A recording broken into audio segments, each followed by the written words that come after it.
بسم الله الرحمن الرحيم. الحمد لله رب العالمين، اللهم صل وسلم وبارك على سيدنا ومولانا محمد المبعوث رحمة للعالمين، قائد الغر المحجلين إلى جنات النعيم الذي أكرمنا الله به، فلله الحمد رب السماوات ورب الأرض ورب العرش العظيم. اللهم صل وسلم بارك على سيدنا ومولانا محمد، نعمتك ورحمتك التي أنعمت بها علينا ورحمتنا بها، فاللهم صل وسلم وبارك عليه وعلى آله وصحبه أجمعين. ثم أما بعد، فتوقفنا في الدرس الماضي فيما يتعلق بدرجات الرياء من حيث مر علينا في درسين، من حيث العبد نفسه، من حيث المرائي نفسه، ثم درجات الرياء من حيث مقصد ذلك المرائي. وتحدثنا أن تلك الدرجات في حقيقتها دركات إلى الأسفل، لأن الدرجات إنما تكون لأعلى. الليلة إن شاء الله تعالى سنكمل في 3 جزئيات في نفس قصد المرائي، بمعنى أن المرائي نفسه في العبادة يختلف الإنسان المرائي من شخص لآخر. هذا القصد هل يؤثر في العبادة من حيث الثواب، أم أن الثواب يحبط كاملا، أم أنه لا يأخذ ثوابا قط؟ هذا ما يكون درسنا الليلة إن شاء الله تعالى. أسأل الله عز وجل أن يعافينا وإياكم من جميع محبطات الحسنات يا رب العالمين. أعوذ بالله من الشيطان الرجيم. بسم الله الرحمن الرحيم. الحمد لله رب العالمين، والصلاة والسلام على سيدنا محمد وعلى آله وصحبه أجمعين. In the name of Allah, the most gracious, the most merciful. All praise is due to Allah subhanahu wa ta'ala. May the best of salutation be passed on the Prophet Muhammad sallallahu alayhi wa sallam, the one who was sent as a mercy to all the world and all creation, the leader of those of the Ghurrat al-Muhajjalin, those who extended the extremities in their wudu. For Allah subhanahu wa ta'ala extended His mercy through the Prophet Muhammad sallallahu alayhi wa sallam. May the best of salutations be passed upon him and his family and his companions and all of those who follow him until the day of judgment. Ameen. In the last lesson, we've covered 2 lessons looking at the show-off or riya, and we looked at the person himself, the sifat, the characteristics of the person himself who is going through this showing off, if you like. And we also looked at the objective by which the person is showing off. What is the goals? What is he trying to achieve? Now, and we said that there are different levels of riya, and these levels are not called darajat, because a daraja, a level, is something which raises you up and you ascend, you get closer to Allah subhanahu wa ta'ala. Whereas when it comes to these negative traits, they have levels which are called darakat, which actually pulls a person down in a downward fashion. So tonight we're going to look at, there are 3 portions or 3 elements to a person's objective in the way he shows off.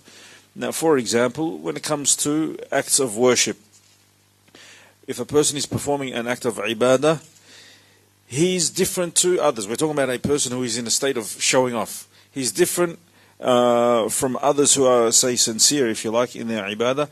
So we're looking at this person, a person who is showing off in his ibadah. What happens? What happens to the ibadah itself? What happens to the reward of that ibadah? Is the reward reduced, or is the reward nullified altogether, or is the act of worship itself nullified? So we're going to be looking at these elements tonight. May Allah subhanahu wa ta'ala protect us from such diseases. Ameen. بسم الله الرحمن الرحيم، وصلى الله على سيدنا محمد وعلى آله وصحبه وسلم. من كتاب الأربعين في أصول الدين للإمام أبي حامد الغزالي رحمه الله تعالى، ونفعنا بعلومه وعلومكم في الدارين، وجمعنا به وبكم في الفردوس الأعلى. وأما تغليظه إلى أن قال: وأما تغليظه بدرجات القصد فهو أنه قد يتجرد قصد الرياء حتى يصلي مثلا على غير طهارة لأجل الناس، أو يصوم ولو خلا بنفسه لأفطر.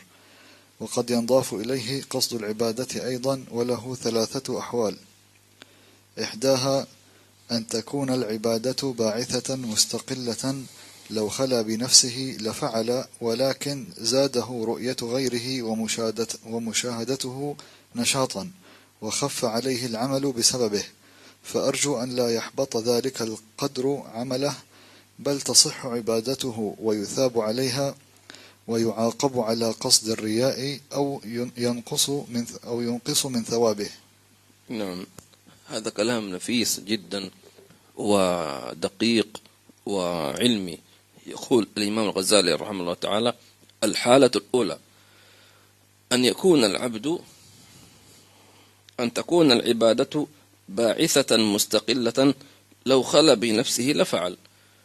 مثلا شخص يصلي وكانت الصلاة خالصة لله عز وجل، تقرب الله عز وجل، لكن أثناء العبادة، أثناء الصلاة،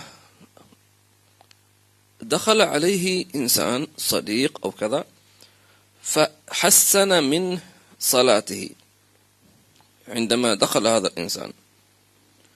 واضح؟ فهنا يقول الإمام الغزالي رحمه الله تعالى أن أصل العبادة ابتدأت بالإخلاص، لكن طرأ عليها الرياء، طرو الرياء، العمل لغير الله تبارك وتعالى.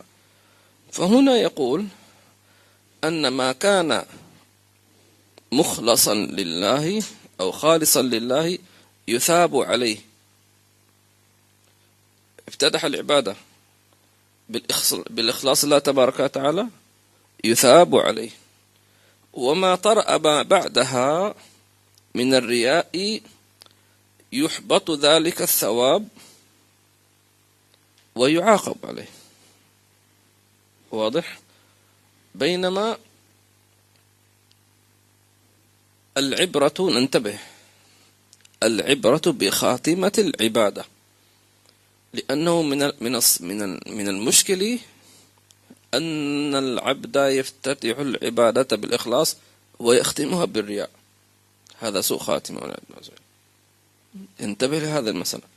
يفترض أن الإنسان إذا افتتح العبادة بالإخلاص ثم طرأ عليه الرياء يعالجها، يجاهدها ويقاتلها، أي يقاتل ذلك الخواطر، بحيث لا ينقضي من صلاته إلا وقد أخلص، أو على الأقل يسلم وهو في المجاهدة.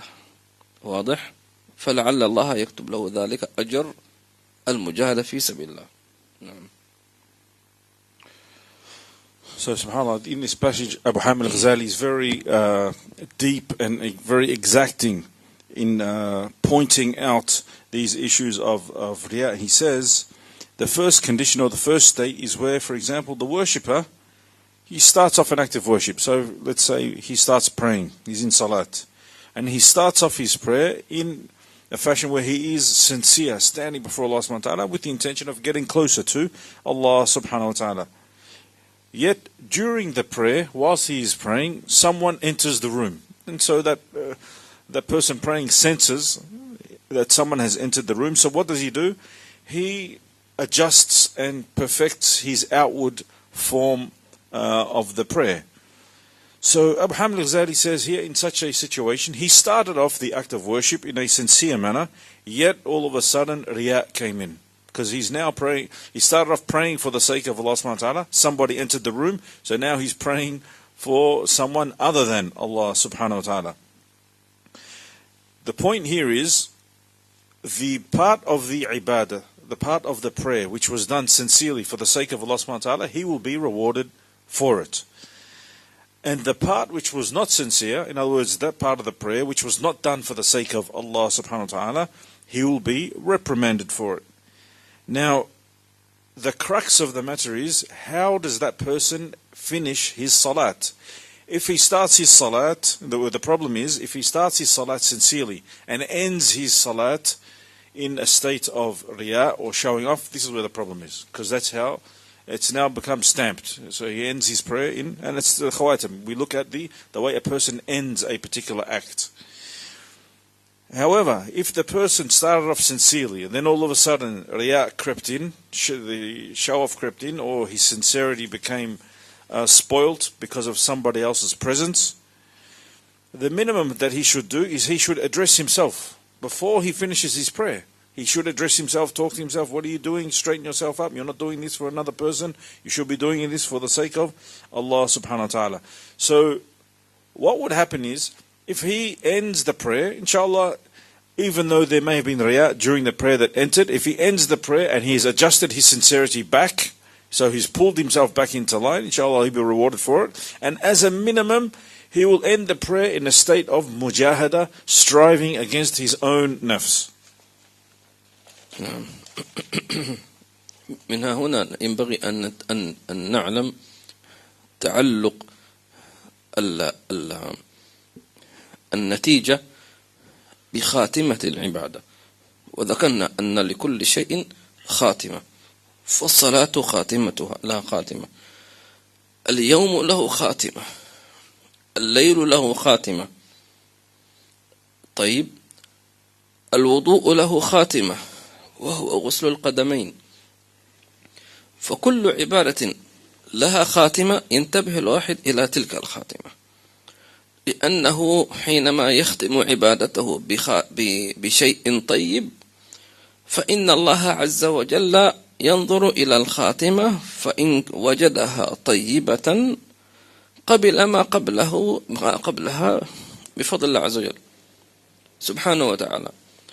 ولذلك شدد الكثير من الصالحين على أبنائهم وعلى المريدين والسالكين أن ينتبهوا إلى فاتحة النهار وخاتمته، أي طلوع الشمس وغروبها، وأول الليل وآخره، واضح، وأول العبادة وآخرها.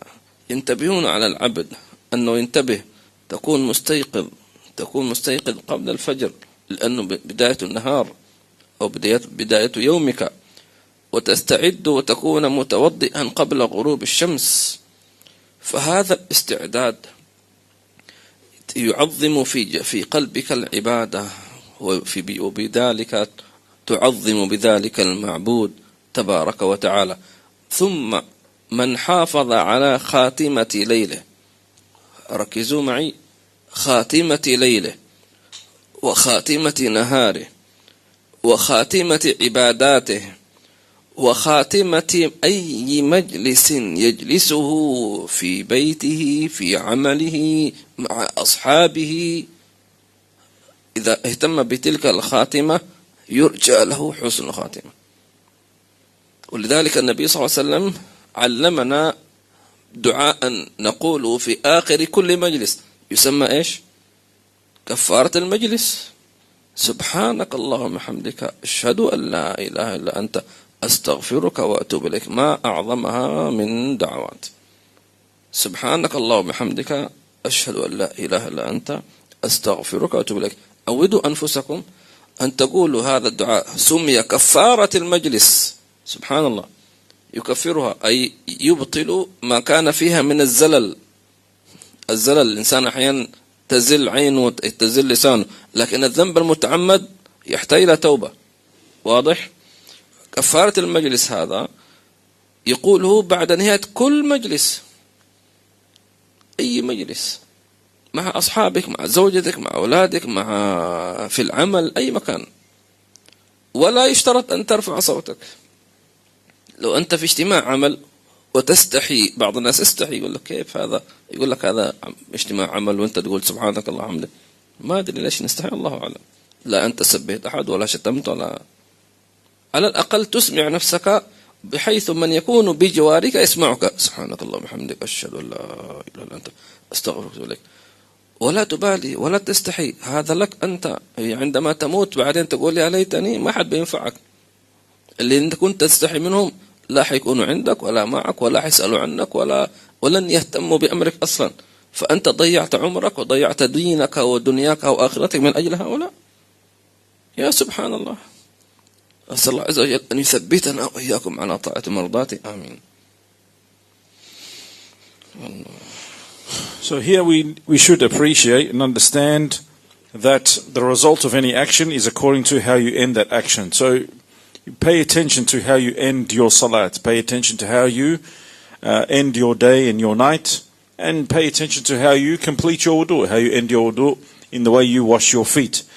Every ibadah, every act of worship has an ending. So pay attention to how you end that act of worship, because Allah subhanahu wa ta'ala looks at how you end, how you complete your ibadah, perchance that you end it in a good manner which is pleasing to Allah subhanahu wa ta'ala. And in this fashion, the salihin, the righteous, used to train their children and their students to pay attention to the start of the day and the end of the day, how they start their day and how they end the day, how they start their night and how they end their night, and how they start their ibadah and how they end their ibadah.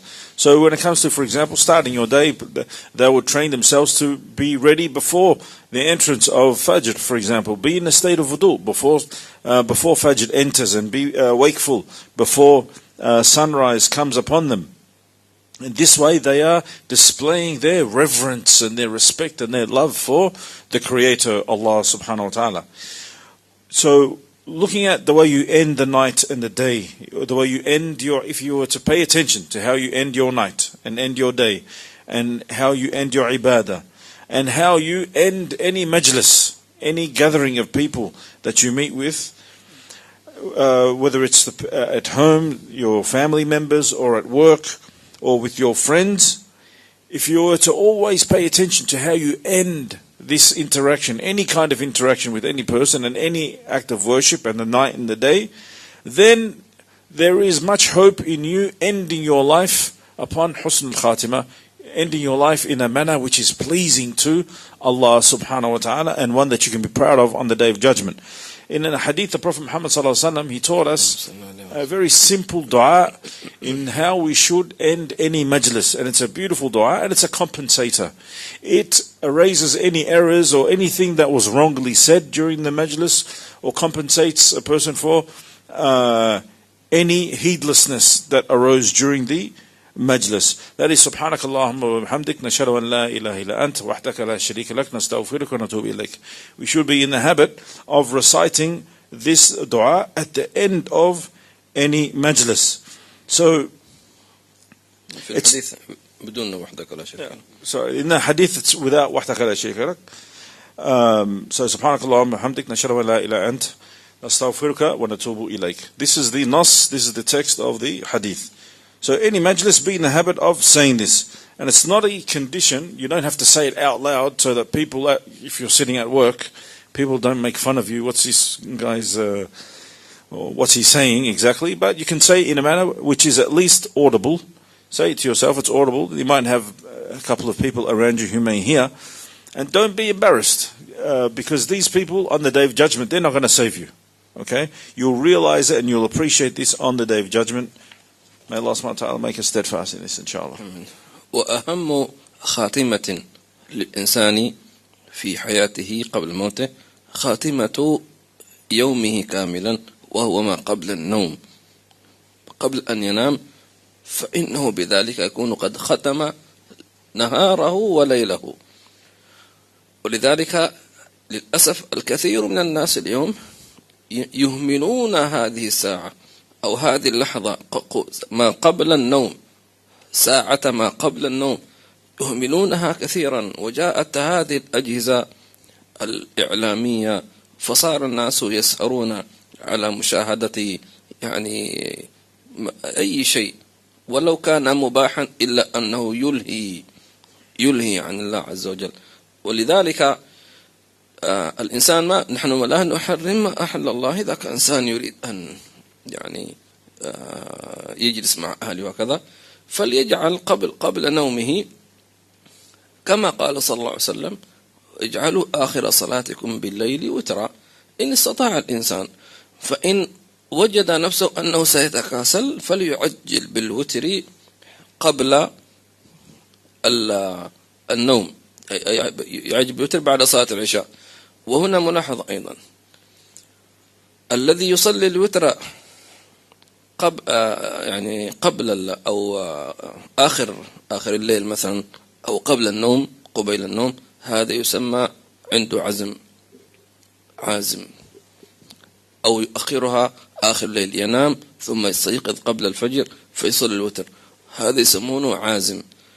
ومن قدمها فصلاها بعد صلاة العشاء وسنتها، أو صلى قبلها شيء من قيام الليل ثم صلى الوتر، هذا يسمى حازم، فهو ما بين الحزم والعزم. وكلا الأمرين جاء عن الصحابة الكرام صلى الله عليه وسلم رضي الله عنهم وأرضاهم. فلذا مثل هؤلاء سيدنا أبو هريرة رضي الله عنه، فكان يقول: أوصاني خليلي بثلاث صلى الله عليه وسلم، ومن جملة ذلك الوصية أن لا ينام حتى يوتر، يعني أوتر ثم تنام، فيختلف من شخص لآخر. نعم. فلذلك فقبل النوم هذه سويعة ولو دقائق، ولو 5 دقائق على فراشه قبيل النوم، يستحب للإنسان أن يستغفر الله عز وجل من ذنوبه ويتوب الله، يجدد التوبة.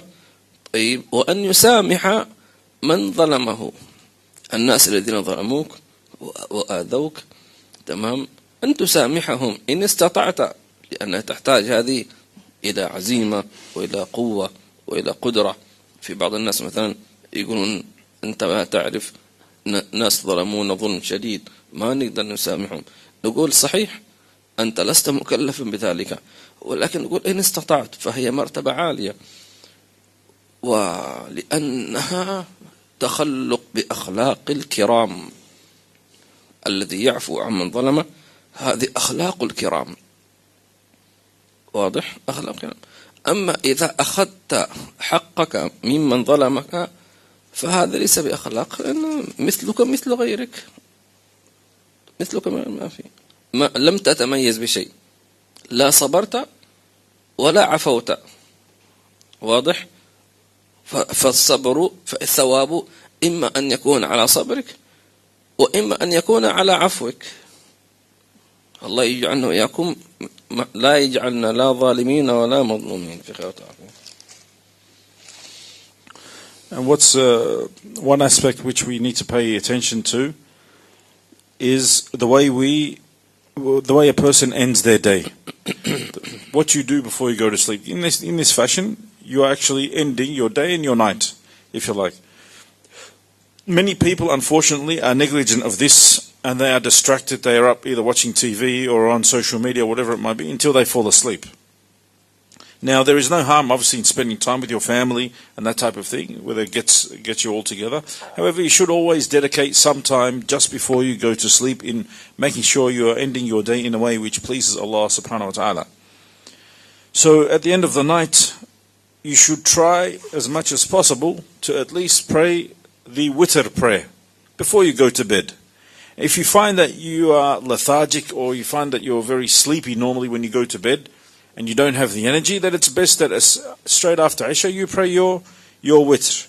Now, there is a number of scenarios which you can perform. There is the person who, mashallah, who has the resolve and the strength, and regardless of his situation, whether he's tired or not, he prays before he goes to sleep. He prays his witr, regardless of his outward condition, and he pushes himself. This person has strong resolve. Or there is that person who, what's also recommended is, there are those who go to sleep, if you have the strength to do so. They don't pray their witr because they plan that they're going to get up in the middle of the night and pray some tahajjud and then do the witr. Now, some of the companions of the Prophet Muhammad ﷺ, they did both. Some would pray their witr immediately, then go to sleep for fear that they would not get up for tahajjud. And if they got up for tahajjud, then that's even better. And some would, because of their resolve and their strength, they would go to sleep and then wake up in the middle of the night and pray tahajjud followed by witr. And Habib gave us some advice that you should always, before you go to sleep, always make istighfar before you go to sleep. Renew your allegiance and your pledge and your tawbah to Allah subhanahu wa ta'ala, and also forgive anyone who has harmed you. Now some people might say, oh, you don't know how much we have been oppressed, and you don't know the harm that people have done to us. We are talking about now, what we are talking about is having a noble character. It takes a person of noble character and strength to forgive those who have harmed them. Of course, if you have taken the rights of people, then you're in another situation. We're talking about those who have not oppressed. If you decide that, no, I'm not going to forgive, and you don't know how difficult this is, then you've lost the opportunity. You have not exercised patience, you have not exercised sabr, and you have not taken the opportunity to forgive. And you will be rewarded accordingly. If you forgive and you exercise patience and you go to bed with a clear state of heart, then you'll be rewarded accordingly. في بعضهم يقول مثلا طب أنا لي سنوات صابر على الظالم، نقول لا، هذا ليس صبر. إنما الصبر لأن الإنسان يظن أنه صابر وهو عاجز، لأنه ما يقدر يرد يأخذ حقه من الظالم، فيظن أنه صابر وهو يتقطع حقدا وكرها وقهرا، ولو استطاع أن يقتله لقتله، بعدين يقول هو صابر. لا، فهذا ليس صبر. الصبر معناه الصبر غير العفو. الصبر يطلب حقه من المظلوم، عفوا الصبر أن لا يتكلم عن الظالم ولا يسبه أو يلعنه، هذه شديد، هذا صبر. أن تمسك لسانك ويدك وقلبك، من يقدر على ذلك؟ شخص ظلمك، هل تستطيع أن تمسك لسانك؟ طيب إذا مسكت لسانك هل تستطيع أن تمسك قلبك؟ يعني كيف معنى تمسك قلبك؟ يعني بمعنى أنك لا تتمنى له زي ما نقول الهلاك، تتمنى الهلاك. تمام. ولذلك امرأة فرعون كانت صابرة، لم تدعو على، قالت ونجني من فرعون عمله، لم تقل أهلكهم. لو قالت أهلكهم لما كانت من الصابرات. ونجني من فرعون، أنا أريد النجاة، ما لي شغل في فرعون، نجني خلاص بأي طريقة النجاة، ونجني من فرعون عمله.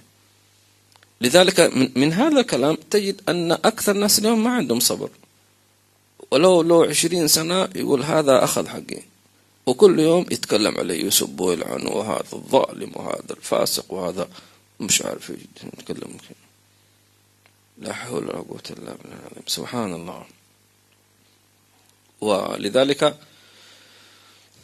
هذه تحتاج رياضة النفوس، والناس اليوم لا يريدوا أن يأخذوا هذا العلم اللي هو يسمونه علم التصوف. هذا هو علم التصوف، يعلمك كيف تكون جلدا صابرا، كيف. والله يقول للنبي صلى الله عليه وسلم فاصبر صبرا ايش؟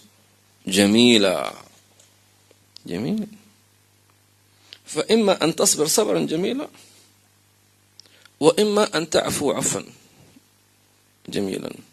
فاصفح الصفح الجميل، الصفح بغير عتاب. أنت نسيت أنك أنت ظلمتني وضربتني وسببتني وفعلت كذا كذا، سيد ولا ذكرك، يلا سامحتك. هذا ليس صفحا جميلا. واضح؟ الصفح الجميل اذهبوا فأنتم الطلقاء، وكأنهم لم يفعلوا شيئا. هذه قوة الله يعني. ولذلك كيف الإنسان يصل إلى هذه القوة؟ قال الله عز وجل واستعينوا بالصبر والصلاة. كيف نستعين بالصبر؟ قالوا بشيئين: الصلاة، تمام، والتواصي بالصبر. اصبروا وإيش؟ وصابروا، يا الذين آمنوا اصبروا وصابروا. تصبر غيرك، معليش اصبر واحتسب عند الله عز وجل، اصبر وصابر. تمام. وبالنسبة للصلاة قال الله عز وجل وأمر أهلك بالصلاة واصطبر عليها. الصلاة 5 صلوات في اليوم كلها بوضوء بأوقات، في أوقات الراحة، أوقات النوم، أوقات العمل. هل تؤدي حقها كاملة بوضوئها بحضورها وسننها شروطها؟ هل تصلي الصلاة كاملة؟ ممكن واحد منا يصلي العشاء بشروطها كاملة لكن يصلي الظهر لأن في وقت العمل يصليها هكذا، قصر في الظهر ولو أحسن في العشاء، لأن كل صلاة ترتفع لوحدها، كل صلاة ترتفع لوحدها. ففعلا الرجل منا المسلم، الرجل أو المرأة الذي يعطي الصلاة كلها من الفجر إلى العشاء حقها كاملة من الشروط والسنن والحضور والآداب والتعظيم، هذا إنسان عظيم هذا. ولذلك الله عز وجل يقول وإنها لكبيرة ثقيلة شديدة إلا على الخاشعين. فمن أعطى الصلاة حقها، الصلاة ال5 مش حق يوم، حق عمر كامل، سنة، سنتين، 20 30 40 50 60 سنة إلى أن تموت. واعبد ربك حتى يأتيك اليقين. فمن أعطى حقها هذه كلها هذا من العظماء عند الله. فإذا صبر على الصلاة بهذا الشكل فما دون الصلاة لا شيء، لا شيء، لا تعتبر شيء. فكل من ما عنده صبر فاعلم أنه مقصر في الصلاة.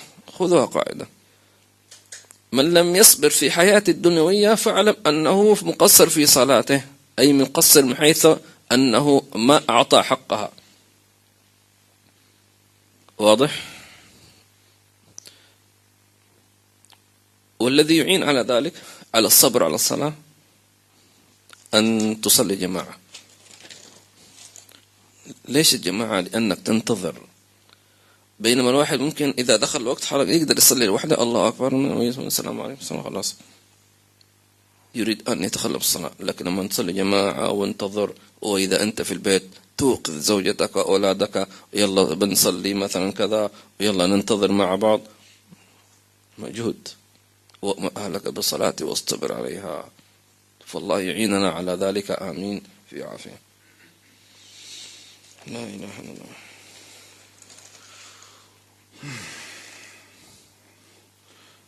So some say, yes, I have patience, but you don't know what I've gone through.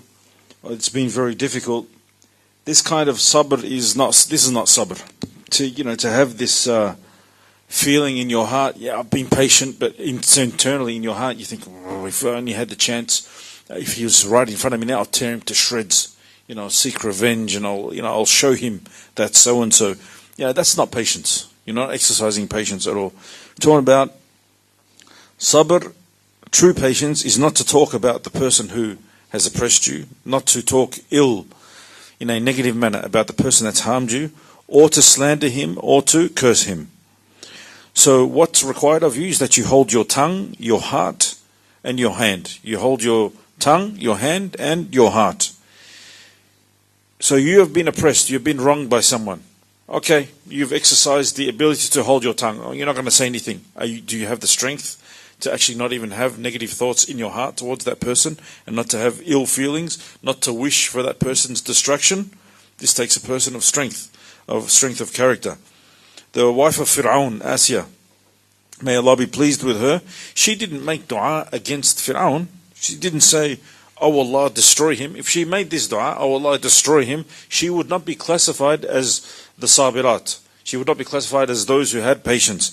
But she made dua to Allah subhanahu wa ta'ala, oh Allah, save me. Save me from the actions of Fir'aun. Today you find most people don't have patience at all. If you were to look at all of these different characteristics that's required of sabr, and you apply it in today's age, most people don't have sabr. They talk about these issues every day. That zalim, that oppressor, that wrongdoer, that so-and-so, that tyrant. They just keep hurling words, whether it's something that's affected them personally or affected somebody else. This needs disciplining of the soul. Holding one's tongue and hand and heart, this is the science of tasawwuf. This is the ilm of tasawwuf that puts you through this kind of training. And Allah subhanahu wa ta'ala advises the Prophet in the Holy Quran to have a beautiful sabr, not just patience, but a beautiful patience. Sabrun jameel is the word that's used. So you have to do both, forgive and exercise patience. And also when you are rectifying the situation, the safh, so you're going now to make up with the person that's done wrong to you. You say, okay, I'm going to forgive him. So, okay, you're shaking hands, he goes, you remember all those bad things that you did to me, you did this, you did that, you did this, I'm going to do it again, I'm going to crush you. I'll forgive you now, but if you do it again, I'm going to destroy you. This is not true forgiveness, okay? The best way to forgive is like the Prophet Muhammad sallallahu alaihi wasallam. When he entered Mecca, and the mushriks, what did they expect from him? And what was his response? He said to them, go, for you are now free. This is when the Prophet sallallahu alaihi wasallam had conquested Mecca now, and the Muslims were in control.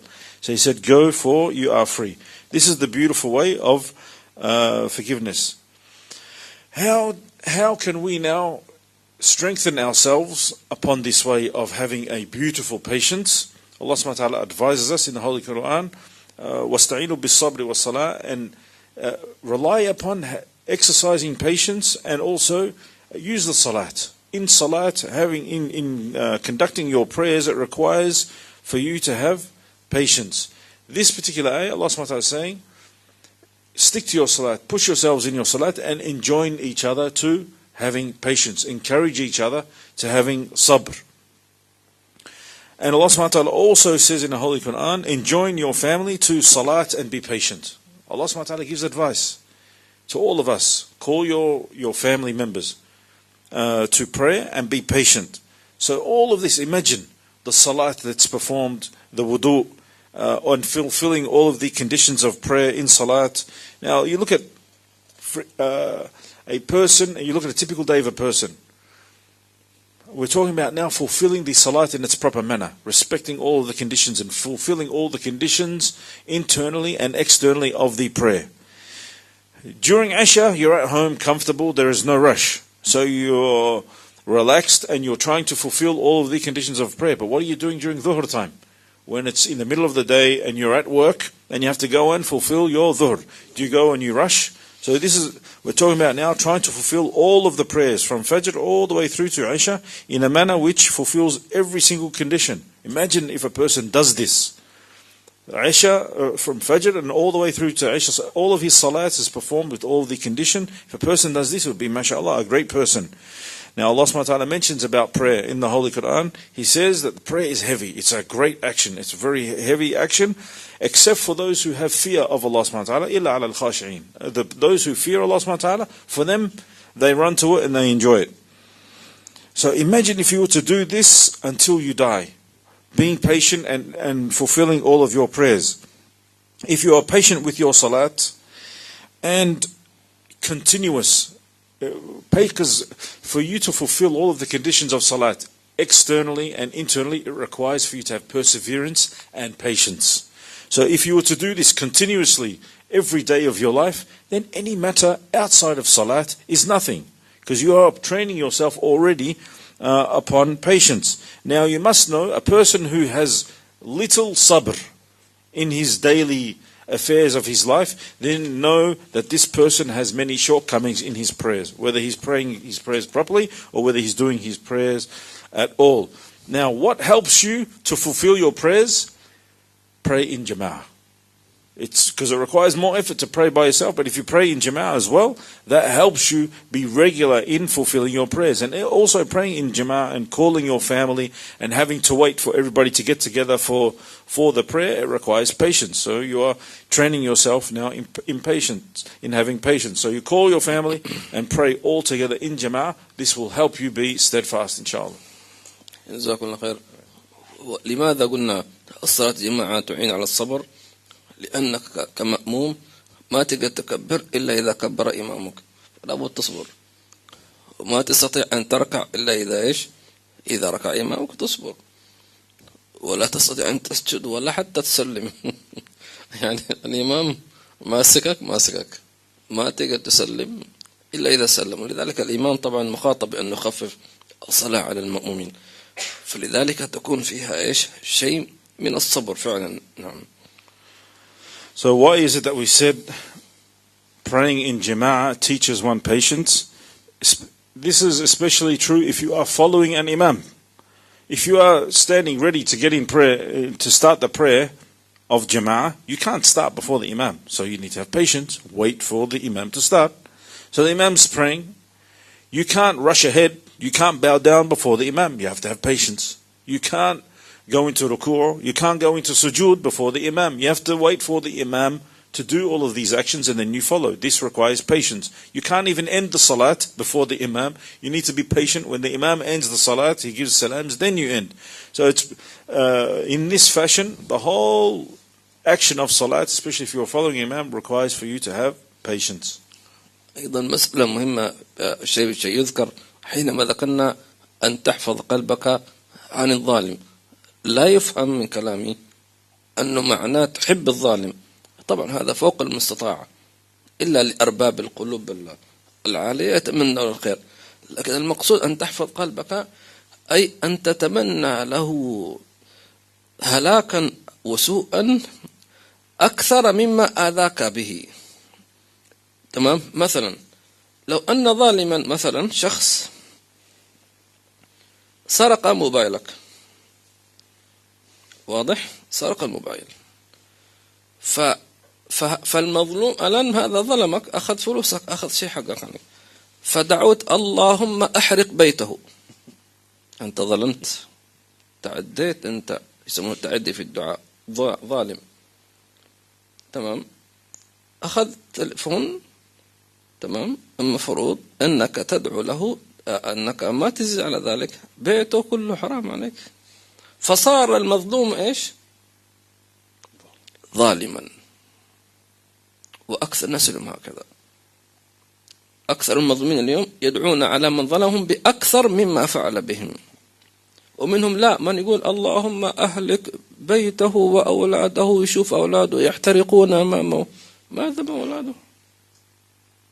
خلاص، ما خلاص إنسان نفذ صبر. طيب أولاده إيش؟ تعدى كثير. ولذلك من هنا لم يستجب الله للناس المظلومين في دعائهم لهلاك من ظلمهم، لأنهم زادوا في الدعاء فصاروا هم ظالمين. والله لا يقبل دعوة الظالم، بل يقبل دعوة مين؟ المظلوم. ولذلك يقول لك طب ندعو الله ما استجاب، بعدين يشكك كيف الله يستجيب دعوة المظلوم. نقول لك أنت ظالم الحين أصلا.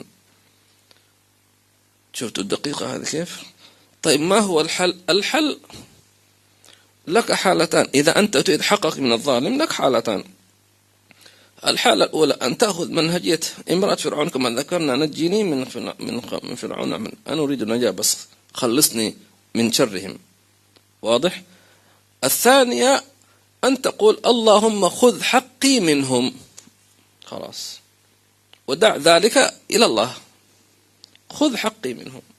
أنت ما تعرف إيش سووا، إيش ظلموا، ما تدري. وأحيانا أنت ما تدري مثلا يعني أخرجوك من عول، ما تدري من هذا الشخص الذي كان في إخراجك. ربما تتوقع شخص أنه هو يتربص بك، فإذا هو مش هو، يكون شخص آخر. فلذلك إذا أردت أن تأخذ حقك فقل اللهم خذ حقي ممن ظلمني، لا تحدد مين، وأنت تكون من ذلك في السليم كما يقال. والله يعافينا وإياكم من ذلك في عافية.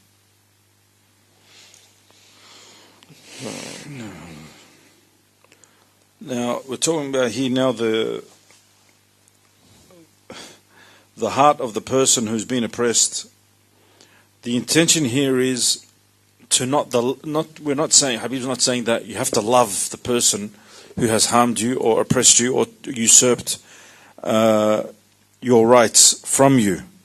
But the problem here is where you go to excess in your du'as against those who have harmed you. So if someone stole your mobile phone, for example, he just took your mobile or took a portion of your money, whatever, just a mobile, something of value, and then you make a dua, oh Allah, that person who stole my mobile, burn his house down, destroy him. This now, you've become an oppressor. You have yourself become a zalim.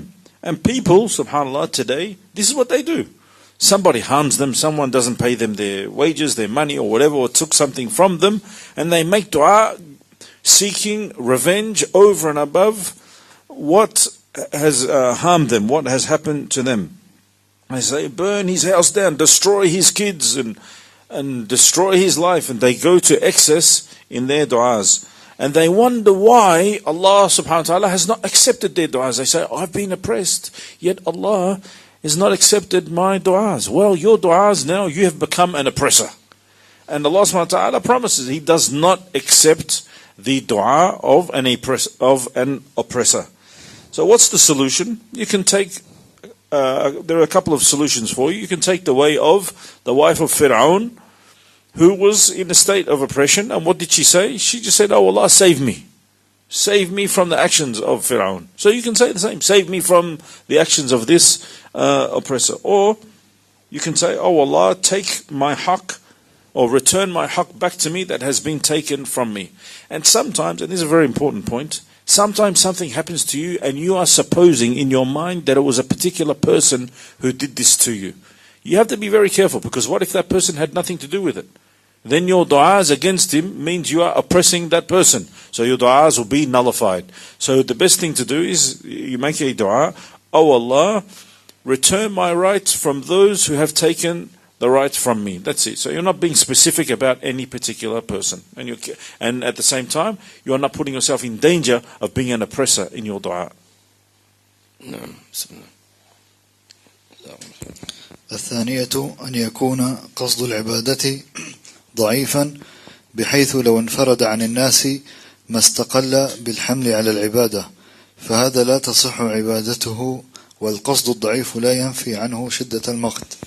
الدرجة الثانية في درجات المرائي أن يكون هو مثلا في عبادة أو صلاة ويكون المقصد لله ضعيف جدا جدا، واضح، بحيث أنه كما ذكر لو كان لوحده لما عمل هذه العبادة، فهذا يعتبر لا يثاب على عبادته، لا تصح، لأنه ما في مقصد. المقصد الضعيف هذا خفيف جدا أصلا، فيكون بذلك يكون عمله هباء منثورا. فلذلك من هنا ينبغي الإنسان أن يستحضر النية مع الله عز وجل، لأن استحضار النية في عظمة الله عز وجل تهيئ نفسك وقلبك لعظمة الخالق تبارك وتعالى سبحان الله. ولذلك ينبغي للإنسان من هنا من السنة الإنسان أن يجعل له أعمال في السر في بيته. صليت الجماعة في المسجد جزاك الله خير، صلي السنة في بيتك، أو صلي السنة هناك واجعل جزءا من السنة في بيتك. صليت الفجر في المسجد ما شاء الله هنيئا لك، جلست في المسجد إلى الإشراق صليت ركعتين إشراق أو ركعتين ضحى ما شاء الله خير وبركة. لكن لا تصلي كل صلوات الضحى هناك، اجعل ركعتين في بيتك حفاظا، لأن ما ظهر للناس يخشى عليك من أن يتغير نيتك، لكن اجعل في قلب في بيتك. هذا يعتبر من من خزينة سيفنج تحفظها، لأن يوم القيامة ستبحث عن هذا كما رؤيا أحد الصالحين في منام ما فعل الله بك، قال ذهبت تلك العبارات واندثت تلك الإشارات، عبارات أهل العلم، وما نفعتنا إلا ركيعات كنا نركعها عند السحر، هذه نفعتنا. فالله يعيننا وإياكم إن شاء الله مقبولين في عافية. نعم. Now going back to the intention of the one who is mura'i or doing for other than Allah subhanahu wa ta'ala, the other condition or the other state that he may be in is that his intention for doing this particular action for the sake of Allah is so weak, it's very faint in his heart. It's so weak that if he were to be alone, all alone in his home or wherever he might be, he wouldn't even do that ibadah. So he's doing it, he needs people around him or encouragement. He's doing it for the sake of just ticking the box, so to speak. This action, unfortunately, there is no reward for such an ibadah. Okay? And he would find this particular action on the Day of Judgment as haba and manthura. So in other words, you think you've done an act of worship, which you'll be rewarded for on the Day of Judgment, only to find it as scattered dust. It's meaningless on the Day of Judgment. Now, so what's required? It requires that for any act of worship, that you need to have the intention. You need to be very aware and switched on at the time of going into the act of worship, into the ibadah. Have a niyyah which is directed to Allah subhanahu wa ta'ala, and have presence of mind. And revere and respect Allah subhanahu wa ta'ala at that point when you are starting your ibadah, and inshallah you'll continue through the ibadah. Now, what's recommended and the sunnah is, if, for example, there are acts of worship which are done in public, try to do some of these acts of worship in your home in secret. So, for example, if you were to pray fard in the mosque, in the masjid, then try to dedicate some of the sunnah prayers before or after that particular fard prayer in your home. Why is Habib recommending this? So that, for example, okay, you can pray some of the sunan in the masjid, but you also dedicate some of the sunan or the nawafil, whether it's Salatul Duha or whatever it might be, dedicate some of the rak'at in your own home. Perchance that the prayer that you've done in the masjid may be slightly defiled, because as Habib said last week, the fard is fard. Everybody, you're not a superhero for doing a fard in the masjid altogether. Everybody else is doing it. Someone has to do it. But the acts of sunan and nawafil, this requires a little bit more striving and effort. So yes, there is no harm in you doing a little bit at the masjid, but try to dedicate the nawafil and the sunan, a lot of it in your own home, so it's as pure as possible, done for the sake of Allah subhanahu wa ta'ala. And as Habib said, when you do this and you do your acts of worship in your own home, it's like putting it into your savings account in the hereafter. On the Day of Judgment, you'll be looking for these acts of worship, these pure acts of worship on the Day of Judgment. And that's why the Salihin, one of the Salihin, he saw in a dream, and one of the ulama had passed away. And he said, what state did you find? What's the reality of things? How did Allah subhanahu wa ta'ala deal with you? And he asked this alim who had passed away. And he said, all of the analogies and the stories and the ulum meant nothing. What weighed everything on my scales was getting up in the middle of the night and praying 2 rak'at purely for the sake of Allah subhanahu wa ta'ala. نعم. الثالثة أن يتساوى القصدان بحيث يستقل كل واحد بالحمل لو انفرد، أو لا ينبعث للفعل بأحدهما بل بمجموعهما، فهذا قد أصلح شيئا وأفسد مثله. فالغالب أنه لا يسلم رأسا برأس، ويحتمل أن يقال إذا تساوى القصدان فأحدهما كفارة للآخر. وقوله تعالى أنا أغنى الأغنياء عن الشرك يدل على أنه لا يقبله ولا يثيبه عليه، أما أنه يعاقبه عليه ففيه نظر. فالأغلب عندي والله أعلم والعلم عند الله تعالى أنه لا يخلو عن إثم وعقاب. هذا القسم الثالث دقيق جدا، وهو أن يتساوى الإخلاص والرياء، يتساويان. قد يصعب أن نتصور هذا الشيء، ولكن الإمام الغزالي ما شاء الله من عادته أنه يضع كل الاحتمالات. ونضرب ذلك بمثال، مثلا صلى الفجر ركعتين، طبعا الركعة الأولى من أول إلى آخرها ما شاء الله إخلاص كامل، والركعة الثانية رياء كامل، لكن كلاهما في صلاة تسمى الفجر. طبعا هذا لو فرضنا أنه يمكن أن يتصور هذا الشيء، فالإمام الغزالي يقول يحتمل أن الصلاة إذا كانت إخلاص لها إخلاص يثاب عليها الركعة، والركعة الثانية فيها رياء لا يثاب عليها بل يعاقب. تمام. فقال قولا أن الإخلاص تكون كفارة لعدم الإخلاص، أي لا يثاب على ذلك. ولكن قال الإمام الغزالي في آخر ما قال أنه لا يخلو، فالأغلب عندي أن والعلم عند الله تعالى أنه لا يخلو عن إثم وعقاب للرياء، قصد غير الله تبارك وتعالى.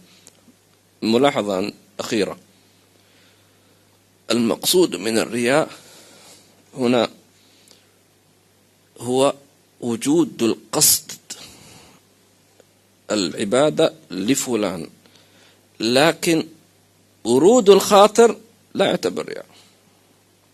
مجرد أن يخطر على خاطر على قلبك خاطر الرياء، مجرد الخاطر هذا عبارة عن مثل قرع الباب.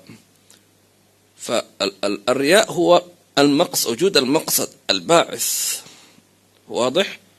فهذا الباعث في القلب يختلف نسبته، فمنهم من يكون مرائي 100% خلاص، ومنهم من يكون 90%، ومنهم من يكون 80 و70 و60 و50 و30، ومنهم 1%، وهكذا.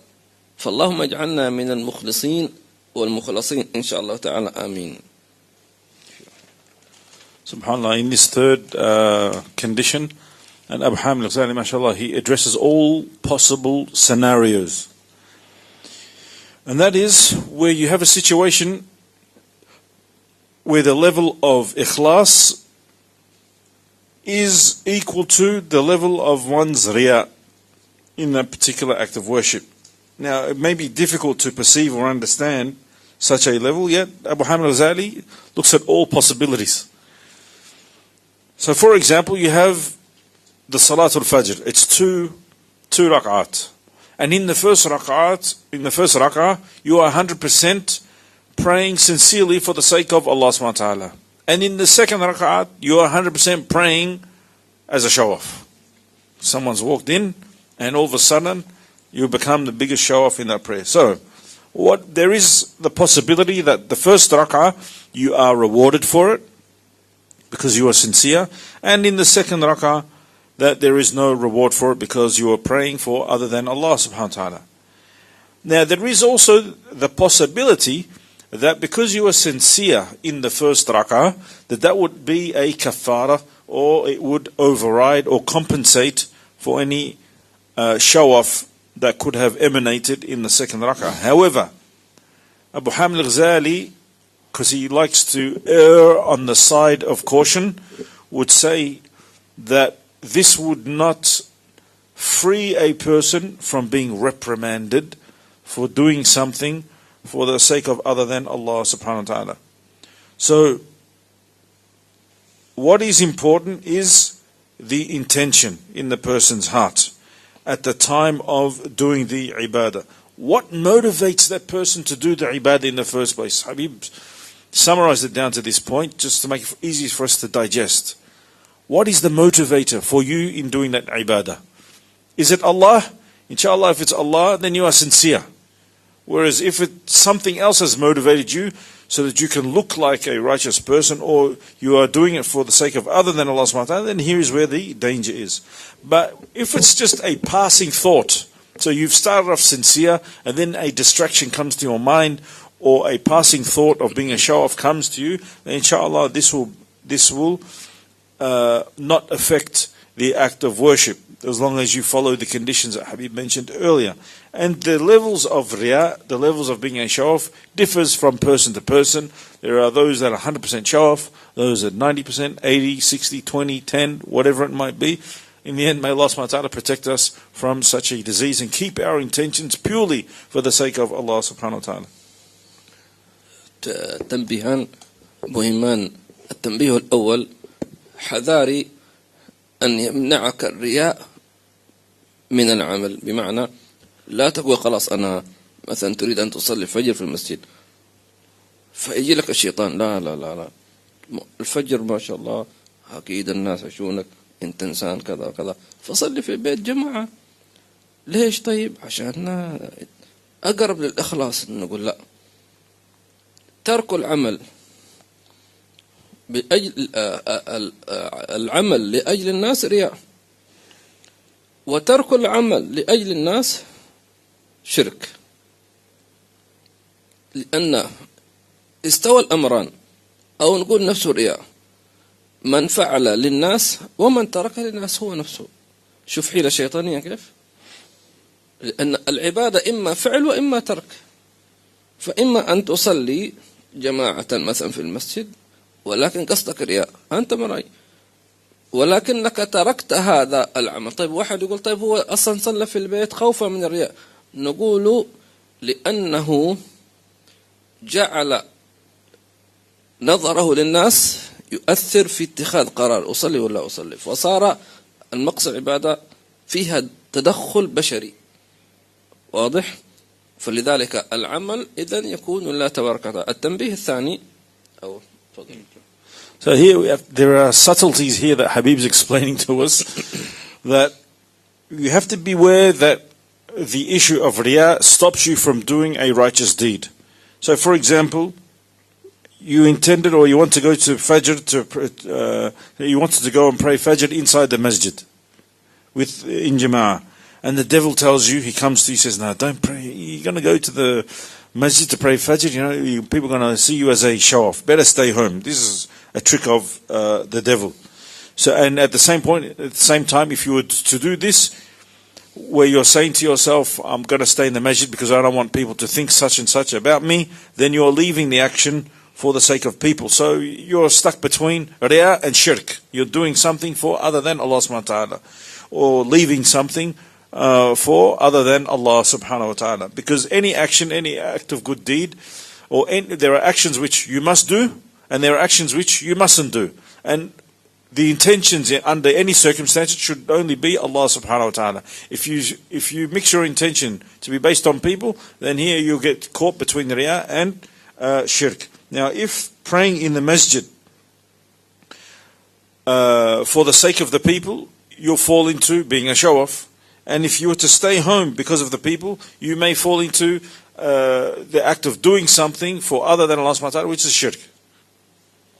التنبيه الثاني، كيف يبدأ الإخلاص؟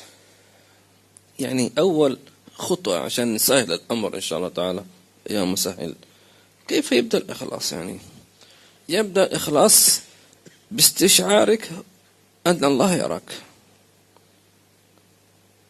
باستشعارك أن الله هو الذي فرض عليك هذه الصلاة مثلا.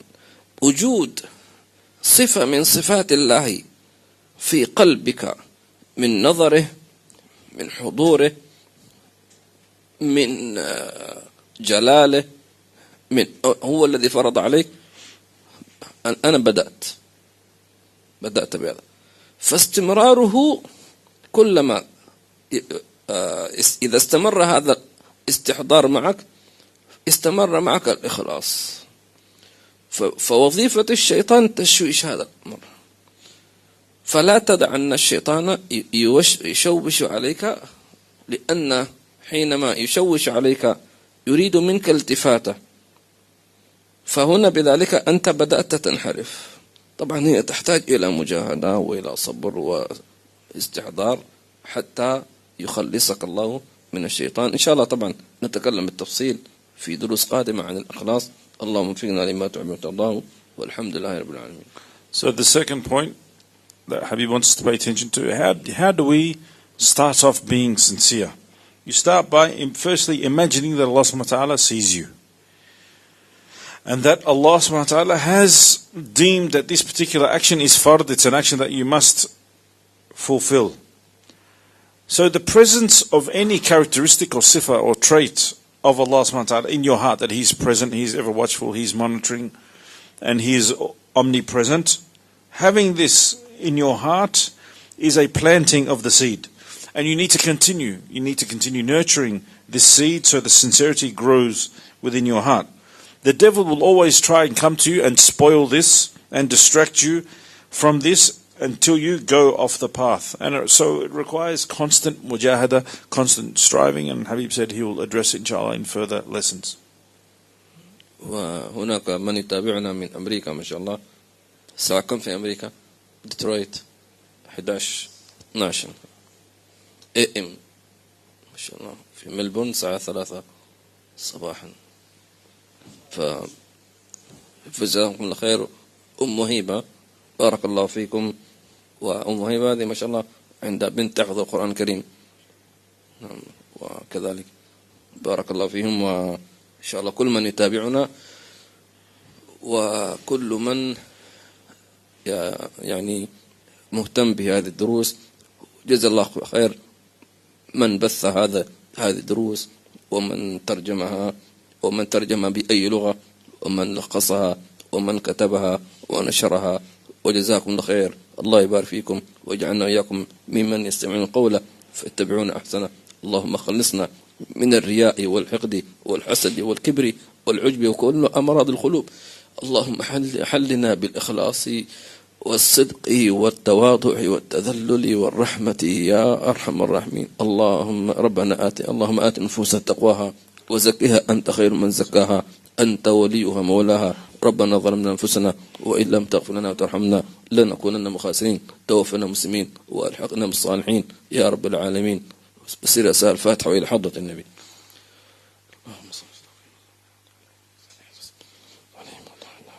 Habib was saying, just in closing, that Jazakumullah khair to all of those who are following these classes all over the world. Particular mention to the brothers and sisters in the US. Now it's 12 o'clock midday in the US, depending on which coast you live, and those who are following in Australia, it's 3 a.m. So subhanAllah, you have difference in timings all over the world, and there are those who strive, whether they get up in the middle of the night or take time out during the day to watch these classes. Jazakumullah khair, may Allah subhanahu wa ta'ala reward you. There is one sister, Haiba, who has a daughter who's memorizing the Holy Quran, also following. Jazakumullah khair to all of you. May Allah subhanahu wa ta'ala keep you steadfast. And Habib ended by making dua that Allah subhanahu wa ta'ala keeps us all sincere and grants us all humility, inshallah. هنا كذلك أخت اسمها يسرى تقول يا ليت تعمل لنا فقرة صغيرة عن تربية الأطفال. إن شاء الله تعالى فكرة طيبة، يعني ممكن نعمل محاضرة مخصصة لكيفية التربية. إن شاء الله ندرس هذا ونرتب الوقت والموعد وننشر ذلك في اليوتيوب إن شاء الله تعالى. نعم. وعلى الموقع إن شاء الله. Sister Yusra has requested from Habib, can you please give perhaps a lesson on how to raise children? Habib was suggesting perhaps he can do a recording, whether it's live or post it on YouTube and on the Hemma website. We'll keep you posted, inshallah. Assalamu alaikum wa rahmatullahi wa barakatuh.